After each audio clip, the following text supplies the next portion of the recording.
নমস্কার। গল্প পাঠের আসরে আমার আজকের নিবেদন বিভূতিভূষণ বন্দ্যোপাধ্যায়ের লেখা ভূতের গল্প পৈতৃক ভিটা। মধুমতি নদীর ওপরেই সেকালের প্রকাণ্ড কোঠাবাড়িটা। রাধামোহন নদীর দিকের বারান্দাতে বসে একটা বই হাতে নিয়ে পড়বার চেষ্টা করল বটে, কিন্তু বইয়ে মন বসাতে পারলে না। কেমন সুন্দর ছোট্ট গ্রাম্য নদীটি, ওপারে বাঁশবন, আমবন, বহুকালে ফলের বাগান যেন প্রাচীন অরণ্যে পরিণত হয়েছে। একা এত বড় বাড়িতে থাকতে বেশ লাগে। খুব নির্জন, পড়াশুনো করবার পক্ষে কিংবা লেখাটেখার পক্ষে বেশ জায়গাটি। তাদের পৈতৃক বসত পাটি বটে, তবে কতকাল ধরে তারা এখানে কেউ আসেনি, কেউ বাসও করেনি। রাধামোহনের বাবা শ্যামাকান্ত চক্রবর্তী তার বাল্য বয়সে এ গ্রাম ছেড়ে চলে যান। মেদিনীপুরে তার মামার বাড়ি। সেখানে থেকে লেখাপড়া শিখে মেদিনীপুরে ওকালতি করে বিস্তর অর্থ উপার্জন করেন এবং সেখানে বড় বাড়িঘরও তৈরি করেন। স্বগ্রামে যে একেবারেই আসেননি ঠিক তা নয়, তবে সে দুই একবারের জন্যে এসে বেশি দিন থাকেনও নি। অত বড় পসারওয়ালা উকিল থাকলে তার চলতো না। গ্রামের বাড়িতে জ্ঞাতি ভাইরা এতদিন ছিল, তারা সম্প্রতি এখান থেকে উঠে গিয়ে অন্যত্র বাস করছে। কারণ গ্রামে বসে থাকলে আর সংসার চলবার কোনো উপায়ই হয় না। যা কিছু জমি জমা আছে না দেখলে থাকে না। বাড়িটার একটা ব্যবস্থা করতে হয়, নইলে বাড়িঘর সব নষ্ট হয়ে যাবে। রাধামোহন নিজে গত বছর ওকালতি পাশ করে পরলোকগত পিতৃদেবের পসারে বসেছে। এবার দেশের চিঠি পেয়ে পুজোর ছুটিতে একাই গ্রামে এসেছে বাড়িঘর এবং জায়গা জমির একটা বিলি ব্যবস্থা করতে। পাশের বাড়ির বৃদ্ধ ভৈরব বাড়ুজ্জে দুদিন খুব দেখাশুনো করেছেন। তিনি জোর করে তার বাড়িতে রাধামোহনকে নিয়ে গিয়ে কদিন খাইয়েছেন, নইলে রাধামোহন নিজেই রেঁধে খাবে পৈতৃক ভিটেতে, এই ঠিক করেই এসেছিল। ভৈরব বাড়ুজ্জের বড় ছেলে কেষ্ট এসে বললে, দাদা চা খাবেন? আসুন। তুই নিয়ে আয় এখানে কেষ্ট, বেশ লাগছে, সন্ধ্যাবেলাটা নদীর ধারে। আনবো? সেই ভালো চা। গ্রামের সবাই অবশ্যই আত্মীয়তা করেছে, ভালোবেসেছে। বৃদ্ধ লোকেরা বলেছে, আহা তুমি শ্যামাকান্তদার ছেলে, কেন হাত পুড়িয়ে রেঁধে খেতে যাবে? আমরা তো মুড়িনি এখনো, এসো আমাদের বাড়ি। রাধামোহন সকলের কাছেই কৃতজ্ঞ। কেষ্ট চা দিয়ে কিছুক্ষণ গল্প করে চলে গেল। তারপর রাধামোহন আবার একলা। অন্ধকার রাত্রি, মধুমতির জলে তারা ভরা আকাশের ছায়া পড়েছে। রাধামোহন বসে বসে ভাবছে, এই এত বড় বাড়িটা তার ঠাকুরদাদা তৈরি করেছিলেন কেন এখানে? সেকালের পুলিশের দারোগা ছিলেন তিনি, অনেক পয়সা রোজগার করেছেন বটে, কিন্তু বিষয় বুদ্ধি ছিল না সেকালের লোকের। এই বন জঙ্গলে ভরা গ্রামে কেউ পয়সা খরচ করে বাড়ি করে? কি কাজে আসছে এখন? আচ্ছা, সুরকির কলওয়ালারা বাড়িটা নেয়, তাহলে পুরনো ইটের দরে বাড়িটা যদি বিক্রি করা যায়। খুট করে কিসের শব্দ শোনা গেল। রাধামোহন দেখলে একটি 10-11 বছরের টুকটুকে ফর্সা মেয়ে ঘরের দাওয়ার আড়াল থেকে উঁকি মারছে। ঘরের মধ্যে হ্যারিকেন জ্বলছে, বারান্দাতে সামান্য আলো এসে পড়েছে। সুতরাং একেবারে অন্ধকারে সে বসেনি। ভৈরব বাড়ুজ্জে একবার ছেলে পাঠায়, একবার মেয়ে পাঠায়। লোকটা খুব যত্ন করছে বটে। ও বললে, কি খুকি, ভাত হয়েছে বুঝি? একটু পরে মেয়েটি সংকোচের সঙ্গে বাইরে এসে দাঁড়ায়। রাধামোহন বললে, তোমার নাম কি? লক্ষ্মী। বেশ নাম। পড়ো? গান জানো? রাধামোহন হেসে বললে, তবে তো মুশকিল দেখছি। বিয়ের বাজারে তুমি যে বিপদে পড়বে। আর রান্না? বালিকা ঘাড় নেড়ে জানায় সে জানে। ওই একটা ভালো গুণ রয়েছে তোমার। তা কি কি রান্না জানো? সব। সব? বাহ, তুমি বেশ ভালো। বসো। বালিকা সলজ্জভাবে ঘাড় নেড়ে বললে, না, বসবো না। কেন, কাজ আছে বুঝি? না। তবে বসো। না, আমি যাই, তুমি খেয়ে এসো। যাচ্ছি যাচ্ছি। ভাত হয়েছে? তোমার খুব খিদে পেয়েছে না? যাও খেয়ে এসো। রাধামোহন কি একটা বলতে গিয়ে পিছন ফিরে দেখলে খুকি কখন চলে গিয়েছে। সে একটু পরে বাড়ুজ্জে বাড়ি খেতে গেল। ভৈরব বাড়ুজ্জে বললেন, এসো বাবাজি এসো, রান্নাও হয়ে এলো প্রায়। রাধামোহন বললে, হ্যাঁ, আপনার মেয়ে ডাকতে গিয়েছিল যে। খাওয়া দাওয়া করে রাধামোহন চলে এলো। একা নির্জন বাড়িতে তার বেশ লাগে। তার পূজ্যপাত পিতৃপুরুষেরা যেন অদৃশ্য চরণে এখানে বিচরণ করেন। এই বাড়িতে তার পিতামহ বাল্যকালে খেলে বেরিয়েছেন। তার পিতামহী নববধূরূপে প্রথমে এসে দুধে আলতায় পা রেখে দাঁড়িয়েছিলেন এবারের প্রাঙ্গণে। আজ তারা বিদেশে গিয়ে বড় বড় বাড়ি ফেটে বাস করছে আর নিজের দেশকে ভুলেছে। গভীর রাত্রে ঘুমের ঘোরে সব পূর্বপুরুষেরা যেন এসে অনুযোগ করেন, কেন আমাদের ছেড়ে চলে গেলে? কি করেছিলাম আমরা? পরদিন সকালে উঠে সে নিজের জমি জমা নিয়ে ব্যস্ত রইল। সারাদিন কাটল সেভাবে। রাত্রে বারান্দাতে বসেছে। আবার সেই খুকিটি এসে দরজার আড়ালে দাঁড়ালো। প্রথমটা রাধামোহন টের পায়নি। বড় লাজুক মেয়ে। নিঃশব্দ চরণে কখন যে এসে দাঁড়ায়। রাধামোহন বলল, ও খুকি, ও ভাত হয়েছে নাকি?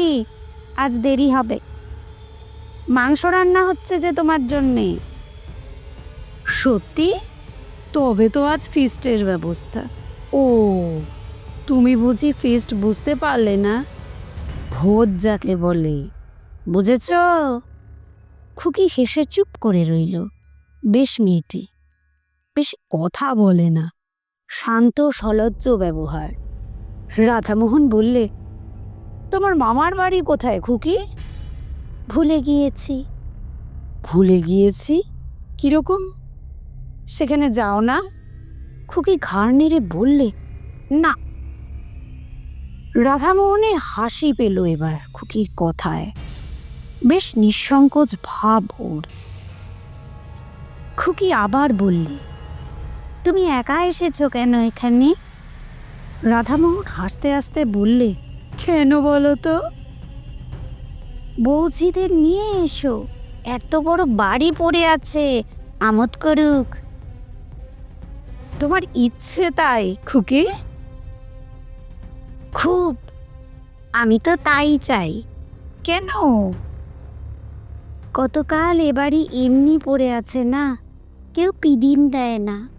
এই কথাটা ওর মুখ থেকে শুনে রাধামোহনের আশ্চর্য লাগলো। এতটুকু মেয়ের মুখে এমন কথা, এক্কেবারে পাকা গিন্নির মতো। এরপর ও কৌতুকের সুরে বললে, তোমার তাতে খারাপ লাগে নাকি খুকি? বাহ, লাগে না? তোমরা সবাই এসো, বাড়িতে শাক বাজুক, সন্ধে পিদিম দেওয়া হোক।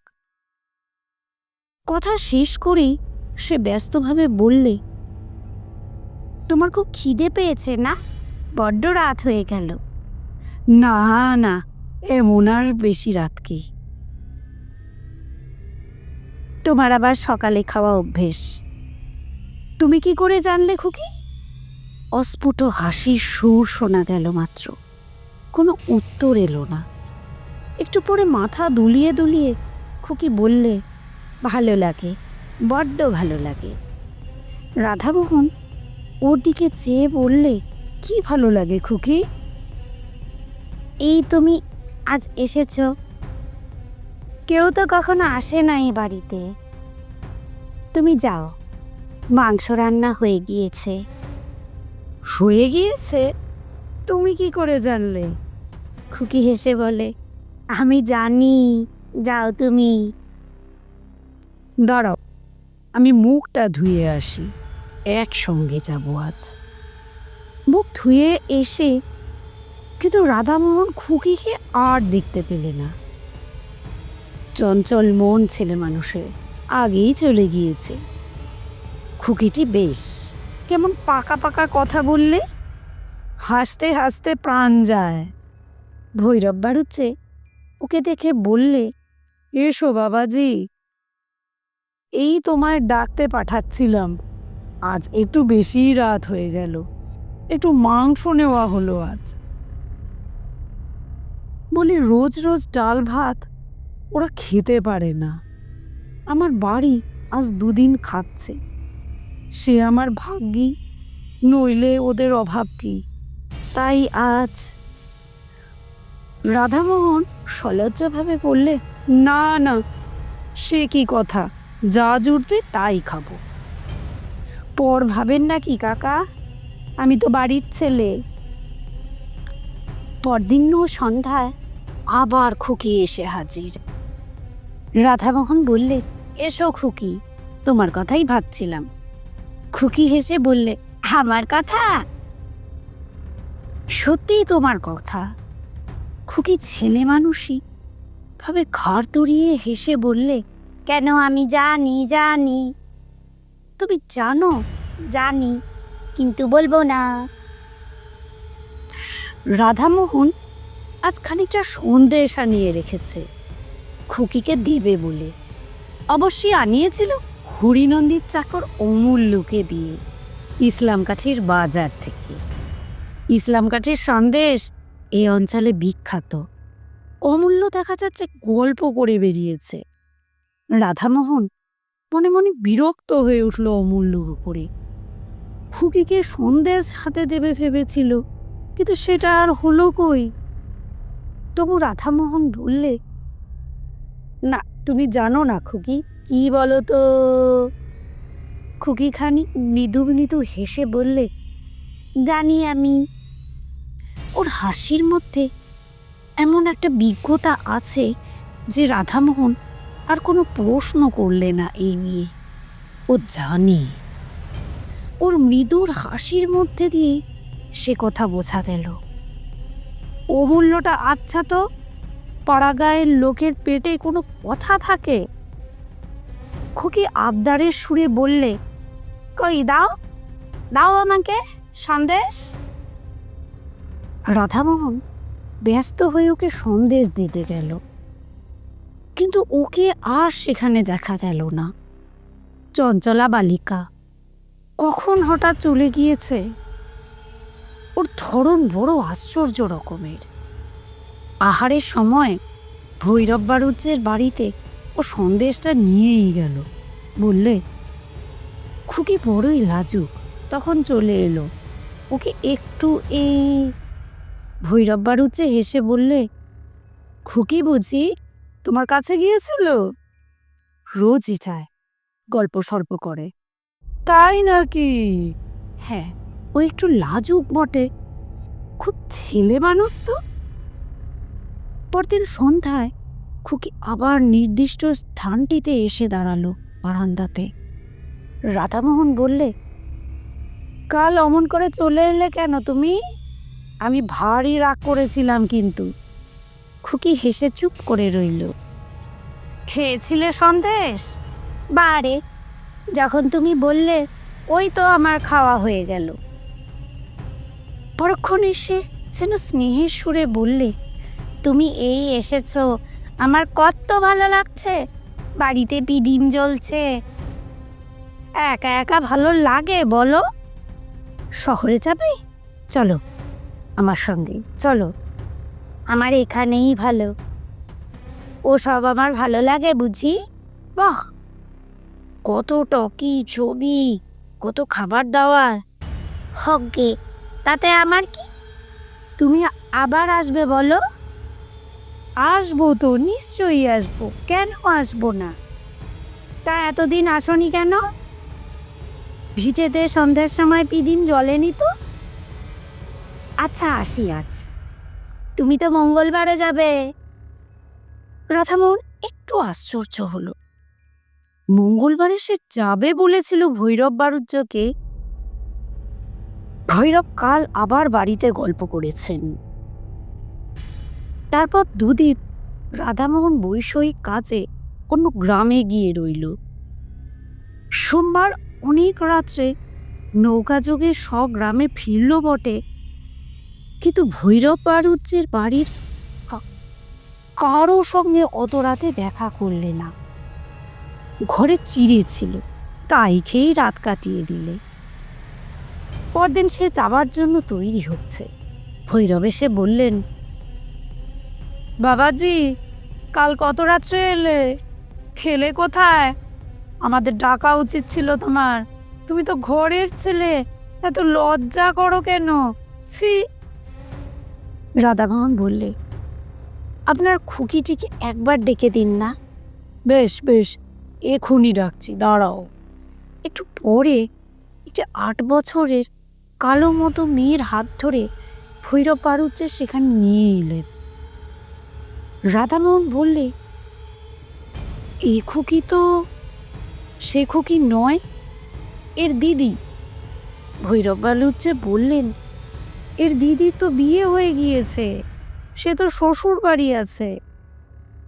তুমি তো তাকে দেখোনি। তবে আপনার বাড়ির অন্য কোনো মেয়ে? আমার বাড়িতে বাবাজি আর কোনো মেয়ে নেই। তবে অন্য কোনো মেয়ে, কিন্তু না, আর কোনো মেয়ে এ পাড়ায় নেই ও বয়সের।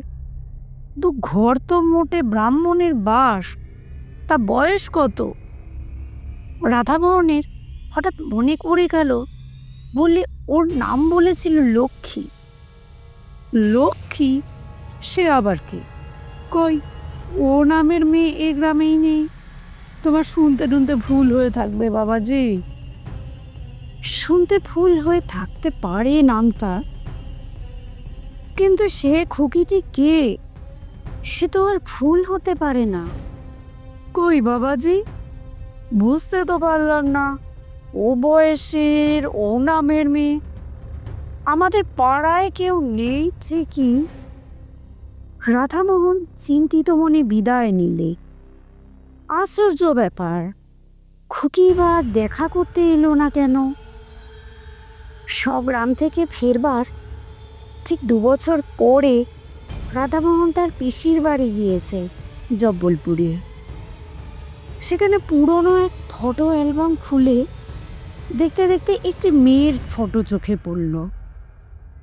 এই মেয়েটিকে সে কোথায় যেন দেখেছে, ঠিক মনে করতে পারল না। পিসিমাকে ডেকে ফটোটা দেখাতে তিনি বললেন, একে তুই দেখবি কোথায়? ও তো আমার ছোট বোন, তোর ছোট পিসি। 12 বছর বয়সে মারা যায়। তখন তুই কোথায়? তোর মার বিয়েই হয়নি। আমরা তখন সব আমাদের গাঁয়ের বাড়িতেই থাকি। তারপর পিসিমা কতটা আপন মনেই বললেন, আহা, একটু একটু মনে হয় ওকে, দেখতে বেশ ছিল। সে আজ 40 বছরের কথা। তারপর তোর বাবাও দেশ ছেড়ে মেদিনীপুরে চলে এলো। দেশের বাড়িতে যাওয়াই হয়নি।